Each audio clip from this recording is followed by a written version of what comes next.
Next topic in my video lecture is method of preparation of alkynes यानी alkyne के बनाने की विधियां, जिसमें पहला रहेगा बाय डिहाइड्रोहेलोजिनेशंस ऑफ डाइहेलोएल्केन्स।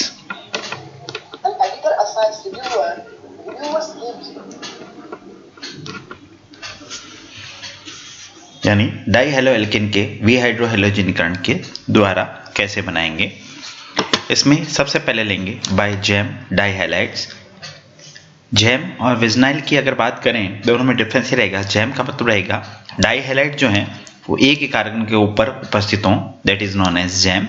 इसके अंदर एक्स सब्स्टिट्यूट और एक्स सब्स्टिट्यूट एक ही कार्बन पे, so it is known as gem डाइहैलाइड।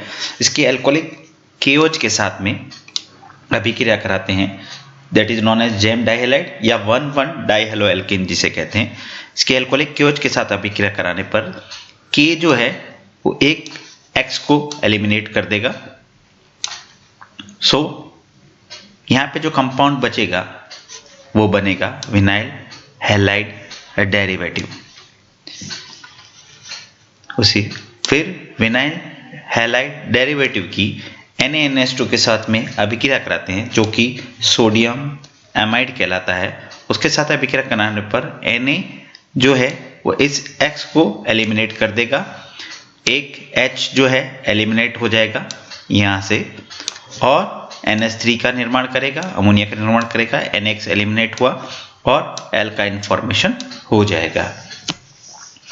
यानी जैम डाइहैलाइड यानी जिसे 1,1 डाइहेलोएल्केन या कहते हैं कि एल्कोहलिक केओएच के साथ जो अभिक्रिया कराई यहाँ पर विनाइल हैलाइड व्युत्पन्न बना, जो कि NaNH2 के साथ में एल्काइन देता है। यानी सीधे NaNH2 के साथ में अभिक्रिया कराने पर भी इनसे एल्काइन प्राप्त होते हैं। यह अभिक्रिया दो पदों में संपन्न होती है, पहला पद ये था, दूसरा पद ये, और प्रत्येक पद में हाइड्रोजन हैलाइड यानी HX का क्या होगा, विलोपन इसके अंदर होता जाएगा।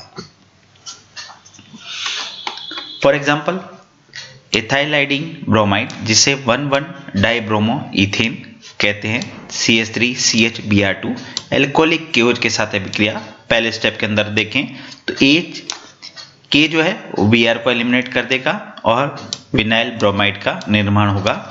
फिर यही विनाइल ब्रोमाइड जो सेकंड स्टेप में सोडियम एमाइड के साथ में अभिक्रिया करेगा और NaBr एलिमिनेट हो जाएगा, जैसा ऊपर बात कर चुके हैं, NH3 निकल जाएगा और एथाइन फॉर्मेशन हो जाएगा। उसी प्रकार नेक्स्ट देखें CH3CH2 CHBr2, इसमें भी 1,1 डाइब्रोमो कंपाउंड है, उसकी NaNH2 के साथ में, क्योंकि पहले क्या था दो स्टेप के अंदर अभिक्रिया होती है, या तो एल्कोहलिक केओएच के साथ और सेकंड स्टेप में NaNH2 के साथ करें। और इसी के अंदर बात की दोनों स्टेप के अंदर NaNH2 अगर अभिक्रिया करवाते हैं तब भी आपके पास कंपाउंड जो होगा पहले NaBr निकल जाएगा पहले स्टेप के अंदर, और दूसरे स्टेप के अंदर अगेन NaNH2 के साथ अभिक्रिया करें तो NaBr फिर से निकल जाएगा और ये जो कंपाउंड बनेगा वो एल्काइन फॉर्मेशन हो जाएगा। उसी प्रकार सेकंड स्टेप के अंदर देखें विस डाइहैलाइड जिसे 1,2 डाइहेलोएल्केन्स कहते हैं। विस का विजनाइल का मतलब होगा जो हैलाइड्स है वो अलग अलग स्टेप में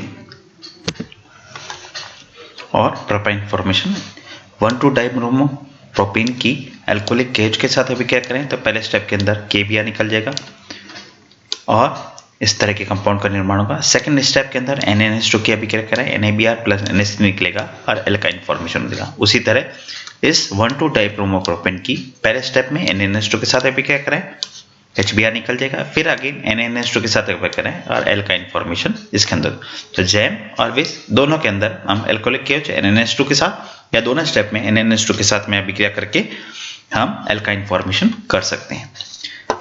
next one is from vinyl halide. Vinyl halide react with NaNH2 and forms alkyne. जैसे इसमें से जो ऊपर जो पढ़े थे हमने उसके अंदर से एक स्टेप के अंदर रिएक्शन करें, RCH डबल बॉन्ड CHX की NaNH2 के साथ अभिक्रिया एल्काइन फॉर्मेशन होगा, जो कि हम बात कर चुके। Next one is from tetrahaloalkanes. Tetrahaloalkanes which gives 2 halogen atoms on adjacent carbon atoms on treatment with zinc dust and alcohol form alkynes. and this reaction two halogen molecules are liberated on dehalogenations। यानी इसके अंदर टेट्राहेलोएल्केन की बात करें जिसमें निकटवर्ती जो हैं कार्बन परमाणु पर दो हेलोजन परमाणु बंधित हों जिंक चूर्ण के साथ अल्कोहल में गर्म करने पर एल्काइन देते हैं, और इस अभिक्रिया में विहाइड्रोहेलोजनीकरण पर दो हेलोजन अणु निकल जाते हैं। जैसा कि इस रिएक्शन में बात कर ही रहे हैं, 1122 टेट्रा ब्रोमोप्रोपेन की अल्कोहलिक के साथ जिंक डस्ट की उपस्थिति में अभिक्रिया कराने पर जो है जिंक जो है इस ZnBr और इसमें भी ये ZnBr की अभिक्रिया करें तो 2ZnBr2 निकल जाएगा और प्रोपाइन फॉर्मेशन हो जाएगा इसमें। Next one is preparation of higher alkynes by alkylation of ethyne और 1 एल्काइन। एथाइन अथवा 1 एल्काइन के एल्काइलीकरण द्वारा उच्च एल्काइन का बनना, जिसमें फर्स्ट स्टेप के अंदर देखें इथाइन और 1 एल्काइन और ट्रीटमेंट विद NaNH2 और Na and liquid NH3 from sodium acetylide which on treatment with alkyl halide forms higher alkynes। जैसा कि इसमें बात करते हैं एसिटाइलिन जो है HC ट्रिपल बॉन्ड CH की Na लिक्विड अमोनिया या NaNH2 के सोडामाइड की उपस्थिति में अभिक्रिया करने पर 1 hydrogen is replaced by the Na and the formation of sodium acetylide CH3 triple bond C negative Na positive, it is the formation of sodium acetylide। So this sodium acetylide react with the XR and the formation of propine and also the formation of NaX, तो propyne का निर्माण होता है। उसी प्रकार example है alkyne लिया Na और लिक्विड अमोनिया की उपस्थिति में NaNH2 NH3 की उपस्थिति में अभिक्रिया करें तो सोडियम कंपाउंड जो बन जाएगा C नेगेटिव और Na पॉजिटिव वाला, इसकी XR के साथ में अभिक्रिया कराने पर C triple bond C R' compound formation हो जाएगा।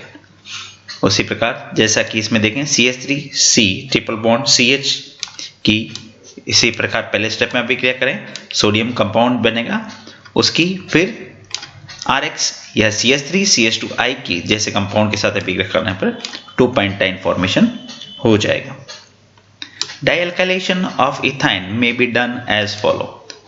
डाइअल्काइलेशन की अगर बात करें तो इसमें पहले स्टेप के अंदर NaNH2 NH3 और CH3 C2H5Br के साथ अभिक्रिया करें।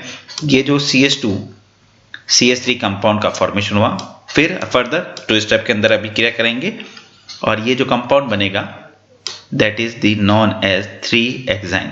यानी इसमें दोनों तरफ देखें, इस कंप में देखें और इसमें देखें, दोनों तरफ C2H5 फॉर्मेशन जो है कंपाउंड का एडिशन हुआ और 3-हेक्साइन का निर्माण हुआ, यानी ये डाइअल्काइलेशन ऑफ इथाइन की बात कर रहे हैं। Reaction of sodium alkalide with alkyl halide is SN2 reaction, यानी ये जो अभिक्रिया है वो SN2 अभिक्रिया कहलाती है। इफ सेकेंडरी और tertiary alkyl halide react with alkalides RC triple bond C negative ion, then the reaction take place through E2 reactions। यानी ये जो अभिक्रिया होगी ये E2 मैकेनिज्म के द्वारा संपन्न होगी। Elimination product is alkene and alkynes are form. तो एल्केनाइड आयन जो है उसकी सेकेंडरी हैलाइड के साथ अभिक्रिया करने पर एल्काइन फॉर्मेशन हुआ और साथ साथ में एल्कीन फॉर्मेशन भी होता जा रहा है। नेक्स्ट वन इज एल्काइन और ethyne reacts with Grignard reagent and forms alkene and other Grignard reagents. यानी एथाइन वह 1 एल्काइन जो है ग्रिग्नार्ड अभिक्रमक से अभिक्रिया करते हैं जिससे उनके ग्रिग्नार्ड अभिक्रमक प्राप्त होते हैं। ये ग्रिग्नार्ड अभिक्रमक जो हैं एल्काइल हैलाइड के साथ अभिक्रिया करके हायर एल्काइंस का निर्माण करते हैं। यानी इसके अंदर देखें एल्काइंस है RMgX के साथ अभिक्रिया करें HC ट्रिपल बॉन्ड CMgX, यानी इसके अंदर RH यानी एल्केन का एलिमिनेशन हो जाएगा और एडिशन हो जाएगा एल्काइन के अंदर R ग्रुप का। उसी प्रकार एग्जाम्पल है जो है इथाइन है, उसकी CH3 के साथ अभिक्रिया करें, CH4 निकल जाएगा, एल्केन का फॉर्मेशन होगा, MgX का एडिशन होगा, फिर CH3I के साथ अभिक्रिया करें तो दोनों तरफ जो कंपाउंड बनेगा और हायर एल्काइन फॉर्मेशन हो जाएगा इस कंपाउंड के अंदर। CH ट्रिपल बॉन्ड CH की अगर बात करें, CH3 MgBr के साथ अभिक्रिया करें यानी CH4 बना और ये जो कंपाउंड है ये साथ में बन जाएगा एसिटाइलिन के लिए बात जब करें।